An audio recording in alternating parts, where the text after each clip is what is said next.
आदरणीय चेयरमैन साहब, जो मेरी पार्टी है रिपब्लिकन पार्टी ऑफ इंडिया, जिस पार्टी की स्थापना डॉक्टर बाबा साहब अम्बेडकर जी ने की थी,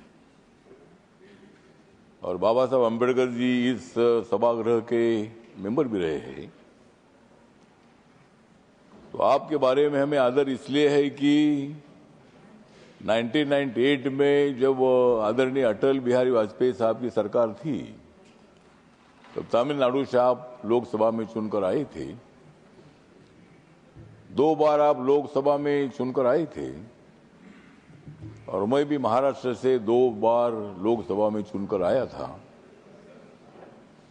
लेकिन आप उधर के साइड में थे, मैं इधर के, आप इधर के साइड में थे, मैं उधर के साइड में था। मैं कांग्रेस पार्टी के अलायंस में था तब, और मैं 3 बार मैं लोकसभा में भी रहा हूं। और आज आपके बारे में मुझे आदर इसलिए है कि तब हम अपोजिशन में थे, आप सत्ता में थे, और आपकी और अपनी मुलाकात होती रहती थी। आपका स्वभाव बहुत अच्छा था। आप बहुत बड़े दिलदार नेता है, और गरीबों के लिए बहुत बड़ी सहानुभूति रखने वाले आप नेता है।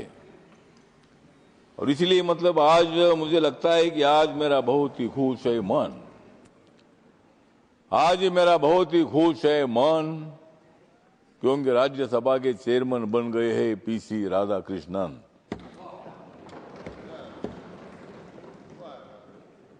इस हाउस के लिए ये है अभिमान का क्षण, इस हाउस के लिए ये अभिमान का क्षण, और मुझे विश्वास है कि आप बहुत ही अच्छा चलाएंगे। आप हाउस बहुत ही अच्छा चलाएंगे राधाकृष्णन। तो आप एक अच्छे आदमी है। महाराष्ट्र में जब आप राज्यपाल थे, गवर्नर थे, अनेक बार मैंने आपकी भेंट ले ली थी, अनेक बार अनेक विषयों पर मैंने चर्चा की थी। और आपके दिल में महाराष्ट्र की जो स्लम में रहने वाले लोग हैं, ऐसे स्लम में रहने वाले लोगों को पक्का मकान मिलना चाहिए, न्याय मिलना चाहिए, भूमिका आपकी हमेशा रही है।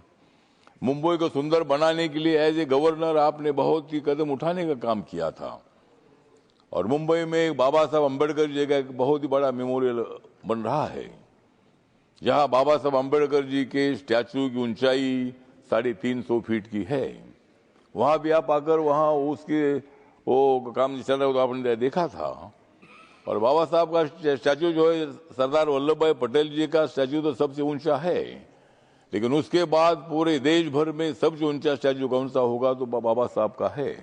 और हमारे माननीय नरेंद्र मोदी साहब ने उसका भूमि पूजन भी किया था, और बाबा साहब अम्बेडकर जी का स्टैचू अभी बनने जा रहा है, उसका लोकार्पण भी होगा। तो महाराष्ट्र के अनेक प्रश्नों को न्याय देने के लिए आपका बहुत ही बड़ा योगदान रहा है, और इसीलिए आप इस हाउस में आए हैं। और मुझे पूरा विश्वास है कि यहाँ आप जो हाउस चलाने के लिए, वैसा ये हाउस चलाना इतना ज़्यादा कठिन नहीं है। लोकसभा में ज़्यादा हंगामा होता है, लेकिन यहाँ हंगामा होता है लेकिन थोड़ा थोड़ा होता है, और इस हंगामे को रोकने की जिम्मेदारी आपके ऊपर है। हंगामा होना चाहिए, लेकिन हंगामा जाकर बाहर करो, इधर हंगामा क्या करना है। हंगामा करना ही है तो यहाँ मत आइए, अगर हंगामा करना है तो उधर ही बाहर रहिए, या अगर आना है तो यहाँ हंगामा नहीं होना चाहिए। होगा तो थोड़ा थोड़ा होना चाहिए, और 5-10 मिनट हंगामा करके यहाँ काम शुरू होना चाहिए। तो मेरा आपको निवेदन है कि सभी सदस्यों को, ये हमारे सभी मित्र सदस्य है, मल्लिकार्जुन खड़गे साहब के बारे में हमारे सबको आदर है। वो कांग्रेस पार्टी में जरूर है, लेकिन कांग्रेस पार्टी के साथ मेरी अच्छी दोस्ती भी रही है। आज मेरी दोस्ती उनके साथ नहीं है, मेरी दोस्ती नरेंद्र मोदी जी के साथ है। तो राजनीति में दोस्ती कभी होती है, लेकिन हम सब ने मिलकर लोकतंत्र को मजबूत अगर करना है। मुझे लगता है कि देश में खतरे में नहीं है लोकतंत्र, मुझे लगता है कि देश में खतरे में नहीं है लोकतंत्र। ये आपको देना होगा इन लोगों को मंत्र, ये मंत्र, लोकतंत्र कभी खतरे में नहीं आ सकता है बाबा साहब ने दिया हुआ या संविधान सभा ने? सेंट्रल हॉल में संविधान सभा ने मतलब ये संविधान बनाया। इतना संविधान बढ़ा है कि कुछ लोग बोलते हैं कि अध्यक्ष महोदय, चेयरमैन सर, कि इस देश का नेपाल होगा, इस देश का बांग्लादेश होगा, श्रीलंका होगा। मुझे लगता है कि भारत का श्रीलंका, नेपाल और बांग्लादेश नहीं होगा। हम चाहते हैं कि भाई श्रीलंका, नेपाल और बांग्लादेश का भारत होना चाहिए। मतलब उनको यहाँ कोई ऐसा नहीं हो सकता है, यहाँ ऐसा कोई आंदोलन नहीं हो सकता है। या बहुत आंदोलन हुए, खलिस्तान का आंदोलन हुआ है, किसानों का आंदोलन 1 साल भर चलता रहा। हमारा महाराष्ट्र में मराठवाड़ा विश्वविद्यालय को बाबा साहब का नाम देने के लिए 17 साल आंदोलन चला है। अनेक लोगों ने आंदोलन में किया, सबको अधिकार है। लोकतंत्र में रैली निकालने का अधिकार है, मांग करने का अधिकार है। लेकिन यहाँ जब तक बाबा साहब ने दिया हुआ संविधान है, तब तक अपने देश में इसी तरह का अराजक नहीं तैयार हो सकता है।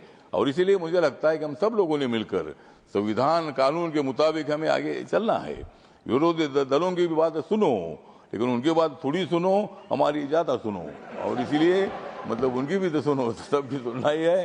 तो इसीलिए मुझे विश्वास है कि आपको बहुत अच्छा मोदी साहब ने एक बड़ा जिम्मेदारी दी है और महाराष्ट्र से डायरेक्ट आप इधर आए हैं। और मतलब ये हाउस को चलाना इतना मुश्किल नहीं है, लेकिन हम आपके साथ हैं। आपको डरने की क्या बात है? इसीलिए मतलब हाउस अपने को अच्छा चलाना है। और हमारे मल्लिकार्जुन खड़गे साहब का भी कभी कभी सुनो। हाउस अगर अच्छा चलाना है तो अगर कुछ बोलना चाहते हैं तो उनका भी हम सुनने के लिए तैयार है। और हम सब लोगों ने मिलकर हाउस को अच्छा चलाना है, यही मेरी अपेक्षा है। आपका मैं धन्यवाद करता हूँ। और आप मतलब यहाँ 5 साल तक रहेंगे, लेकिन मेरा खाली 3-4 महीना ही रह गया है। और मैं तो दोबारा मतलब मैं अप्रैल में मैं तो दोबारा आऊँगा, क्योंकि मुझे मोदी साहब और एक बार लाने वाले हैं। और 6 साल में यहाँ रहूँगा, और 6 साल में यहाँ रहूँगा, तब आप यहाँ नहीं होगे मतलब बाद में। मतलब मैं तो 6 साल यहाँ रहूँगा, लेकिन ठीक बात है। तो इसीलिए हम सब लोग मिलकर हाउस चलाएंगे। मेरी पार्टी छोटी पार्टी है, लेकिन मेरे पार्टी को भी आपको थोड़ा थोड़ा मदद करने की आवश्यकता है। और मुझे इसी तरह हम सब लोगों को मुझे विश्वास है कि आप हाउस का सम्मान अच्छा बढ़ाएंगे, लेकिन आपस में हमको नहीं लड़ाएंगे। मतलब हम सब लोग इधर शांति से काम करेंगे, इतना विश्वास करता हूँ। जय भीम, जय भारत, जय राज्यसभा।